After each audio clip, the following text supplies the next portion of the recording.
Hello everyone, this is Air and welcome to another episode of Death Row Executions. Today's story is on convicted serial killer Edgar Cooke, who was executed on October 16, 1944 in Australia for the 8 murders and 14 attempted murders he committed. Before I begin, I would like to give a big shout out to Miranda, Jonathan, Andrea, and Ohio Sharon. Thank you guys for becoming patrons on my Patreon and supporting me on this journey. Edgar Cooke was born on February 25, 1931 in Perth, Australia. As an infant, he had a lot of health problems and was born with a cleft lip and a cleft palate.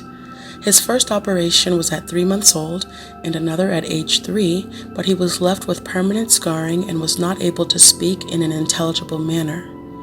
His deformities and speech impediment caused a lot of bullying in school, but at home it was much worse. His parents were not in love and only married because Eric's mother, Christine, was pregnant with him at the time. He was the eldest of 3 boys, but took most of the abuse from his violent alcoholic father. His father, Vivian, was also abusive to his wife, and although Eric grew up shy and emotionally unstable, he still would try and protect his mother from abuse.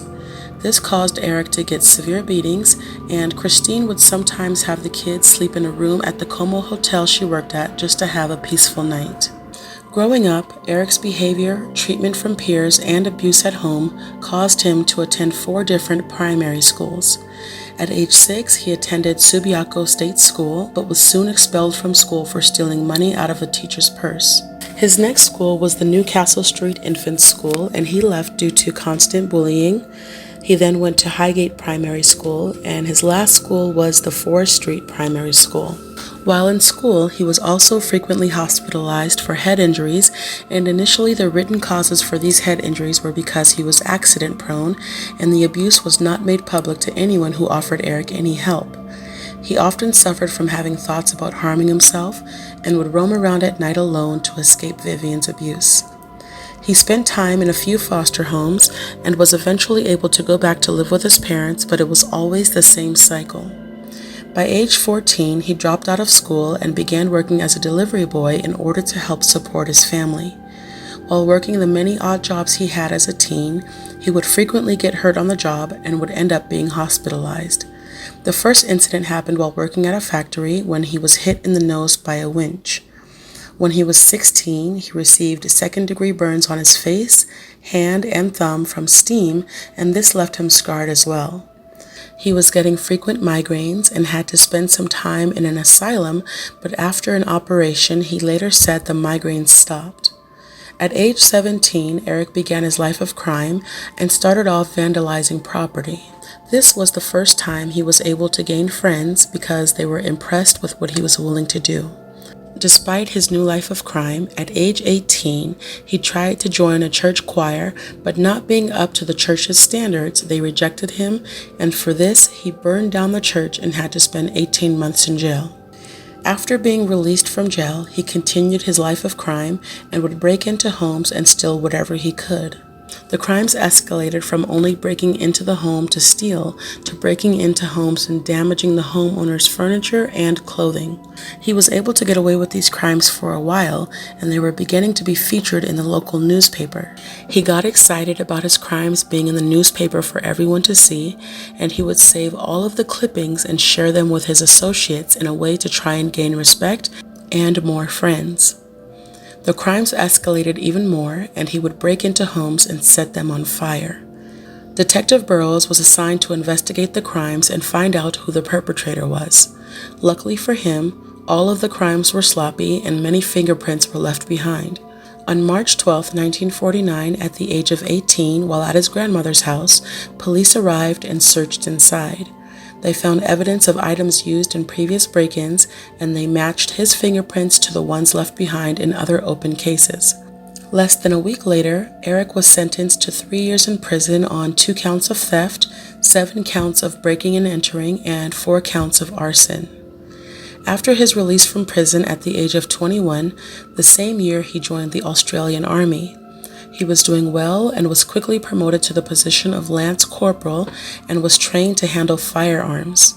3 months after joining the Army, they soon learned that he had a previous criminal record and he was immediately discharged. The following year, on October 14, 1953, at the age of 22, Eric married his 19-year-old partner, Sarah. The two had a seemingly fine relationship and had 7 children together. Sarah was hardworking and worked as a waitress at the Methodist Church in Cannington, and during their marriage, the only thing Sarah was aware of was his arrest for being a peeping Tom, which happened about 3 or 4 times. Sarah was, however, unaware of his double life as a career criminal. During the 50s and 60s in Australia, most people left their car doors unlocked, and Eric took this to his advantage and would steal cars almost every day. Sometimes he would steal a car and bring it back to the same spot before dawn so that the owners of the vehicles never knew their car was missing. On a few occasions, Eric was involved in hit and runs with stolen vehicles. One hit and run left 29-year-old pregnant mother of 4 Nell Schneider with a fractured skull and permanent brain damage. She was riding her bike at night when Eric hit her and left her for dead. Unrelated to the string of car thefts or the hit and runs, Eric was required to do 2 years of community service or hard labor, and after he finished his 2 years, he thought back to when he was first arrested and the past arrest and realized he was caught because of his fingerprints. In order to avoid being caught by fingerprints again, he started to commit his crimes wearing female gloves. 1959 is when Eric began his 4-year killing spree. None of his crimes had a reoccurring theme, so it was hard to link the crimes that had all been committed by Eric. There were hit and runs, shootings with different guns, strangling incidents, and stabbings. He was all over Perth, and because of the inconsistency, he was able to get away with his crimes for a long time. Some victims were stabbed with scissors, a knife, or an axe, and some victims were shot with different types of rifles. He was continuing to break into people's homes and would steal their valuables. Some victims awoke to the loud noise or rustling Eric was making, and they were killed. I was unable to link the crimes with the victims' names, but 2 victims were shot while sleeping in their beds, so the excuse of him killing them because they were witnesses was not there. One victim was stabbed to death, and after he killed her, he got a drink from her refrigerator and sat down to finish his glass. The last victim's house he broke into, he strangled her to death with a lamp cord and then sexually assaulted her dead body. After this act, he moved her body to the neighbor's lawn and then proceeded to sodomize her with an empty whiskey bottle. When he was finished with the bottle, he placed it in her arms as if she was cradling it like a baby. 2 people were unfortunately arrested and convicted for crimes committed by Eric. One of Eric's victims was 17-year-old Rosemary Anderson, and her boyfriend John Button spent 5 years in prison for manslaughter until he was released when they found out that Eric was the killer. Daryl Beamish was a deaf mute and was also wrongfully convicted for killing 22-year-old Jillian McPherson. Daryl had to spend 15 years in prison despite Eric admitting to this crime after his arrest. In 2005, Daryl's conviction was quashed, or he was exonerated, making his original conviction null and void, and he was later granted $425,000 from the government. Eric initially denied these 2 murders because someone had already been convicted for the crimes, but he later swore on a Bible that he in fact was the true killer and gave a detailed account of what happened. Eric also killed 29-year-old Brian Weir, 19-year-old Lindsay Sturkey, 54-year-old George Walmsley, 18-year-old Shirley McLeod, 24-year-old Constance Madrill, and 33-year-old Penina Berkman. From 1959 to 1963, police investigated the murders and other crimes and fingerprinted over 30,000 men over the age of 12, and more than 60,000 rifles were tested. One night after killing one of his victims, Eric hid his rifle in a bush, and it was found by police in August 1963. Investigators ran a ballistics test, and it showed that it was the same rifle used to kill 18-year-old Shirley McLeod. After conducting their tests, police returned to the location where they found the rifle and connected a similar rifle to the same bush using a fishing line. They were hoping the owner of the rifle would eventually come back for it, and they were correct. It took 17 days, and close to midnight on September 1st, 1963, Eric finally returned and tried collecting the rifle. Police were hiding out and were able to capture him. While being interrogated, Eric confessed to over 250 burglaries, 8 murders, 14 attempted murders, and multiple other crimes. Police said that he had a great memory and would be able to recall a specific house and let them know exactly what was stolen, whether it was how many pieces of jewelry he stole to exactly how much money was taken. He was sent to Fremantle Prison and spent 2 days confessing everything to his lawyer Desmond Heenan, who quoted Eric saying, "I have a great respect for the law, although my actions don't show it." During the trial, Eric pled not guilty by reason of insanity, but he was tested by the director of the state mental health services, and he concluded that Eric was sane. His lawyer Desmond tried to fight for an independent psychiatrist to conduct a test on Eric, but that request was denied. On November 28, 1963, after a 3-day trial, Eric was convicted and sentenced to death by hanging. He was able to appeal, but told his lawyers that he deserved his sentence and wanted to pay for what he had done. A little over a year after his conviction, Eric was hanged on October 26, 1964, at 8 o'clock in the morning at the Fremantle Prison.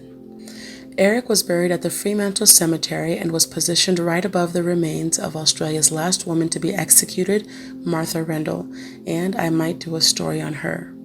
Thank you guys for watching, and now for discussion and question time. Do you think that Eric struggled with trying to be good but had a difficult time handling his emotions in his early life? I began to think this when I realized that he just didn't burn down a random church. He tried to join the choir and join the army after being released from prison, and he even married someone who was devout in their religion. He slipped into doing bad things just to please other people in the beginning and was probably getting something he had never received from anyone else. And this leads me to my second question. Do you think initially his crimes were to please others, but then he ended up getting a thrill out of it? And Eric, like past people I've featured on this channel, led a double life and had 7 kids that he took care of. If you found out that your parent was a killer but treated you well at home, would it be easy for you to disconnect from him or her, or would you only focus on how he raised you and stay in contact with him while in prison? Without justifying any bad behavior or crimes, I'm interested to know if any of you watching have ever been bullied for years and ended up trying to please people just to make friends, fake friends, or if you were extra silly or did things that were out of your comfort zone to try and fit in. I also feel really bad for John Button, who had to spend 5 years in prison, and Daryl Beamish, who was a deaf mute and spent 15 years in prison. I know they awarded him money, but those 15 years he could never get back. Imagine being innocent and sent away to a place where there's hardcore criminals. You can't hear anything, and you can't be as alert as others if somehow your life was in danger. I would be angry at the real killer, the police who arrested me, and the system for failing me. And as for John Button, who was accused of killing his girlfriend, imagine the hate and ill wishes he probably received from his girlfriend's family who wished death on him. Imagine if he was sentenced to death and it was carried out in a month, only for Eric to admit being the real suspect years later. That's tough. I am so shocked that Eric got away with as many crimes as he did for that long, and I am sure everyone in Perth was on edge during that time. Let me know in the comments below if you were alive during that time or have heard stories from your parents about Eric and how the community felt during that time.